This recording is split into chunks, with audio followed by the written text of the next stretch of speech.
السلام علیکم۔ Recently internet پہ ایک ویڈیو بہت وائرل ہو رہی ہے رومانیہ پرمختاری کی، جو سویڈن کی منسٹر ہیں۔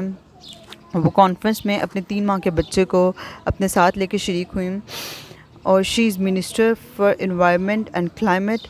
ان کی ویڈیو دیکھ کے دنیا بہت ڈفرینٹ اسپیکٹ سے بہت پازیٹیو کمنٹس کری ہے، لیکن میں آپ سے ایک سوال پوچھنے پہ مجبور ہو رہی ہوں، اور وہ یہ کہ کیا ورک لائف بیلنس صرف عورت کی ذمہ داری ہے، یا باپ، معاشرہ، ادارے اور فیملی سسٹم بھی ذمہ دار ہے؟ کیونکہ ہمارے معاشرے میں جب ایک عورت ماں بنتی ہے تو اس سے یہ اکثر کہا جاتا ہے کہ اب تو تمہاری دنیا صرف بچے ہیں۔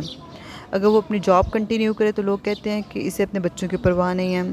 اگر وہ ملازمت چھوڑ دے تو کچھ لوگ کہتے ہیں کہ اتنا پڑھنے کا یا اتنی ڈگریز لینے کا کیا فائدہ جب ملازمت نہیں کرنی۔ غرض یہ کہ ہماری سوسائٹی میں عورت اکثر جو کچھ بھی کر لے وہ کرٹیسزم کا شکار رہتی ہے۔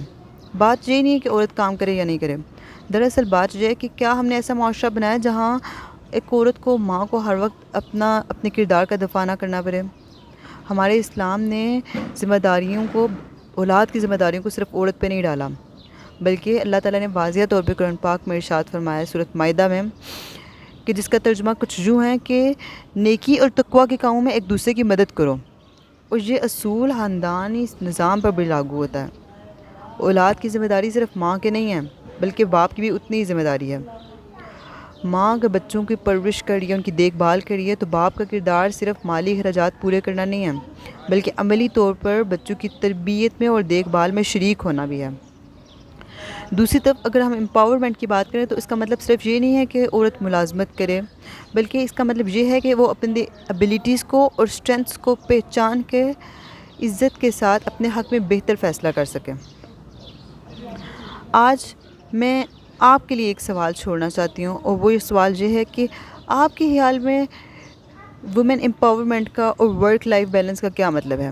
کہ کیا ملازمت کرنے والی عورت کے اوپر ساری ذمہ داریاں ڈال دینی چاہیے، یا مل کے ذمہ داریاں بانٹنی چاہیے تاکہ خاندان مضبوط ہو؟ اپنی رائے کا اظہار کمنٹ باکس میں لازمی کریں۔ شکریہ۔ اللہ حافظ۔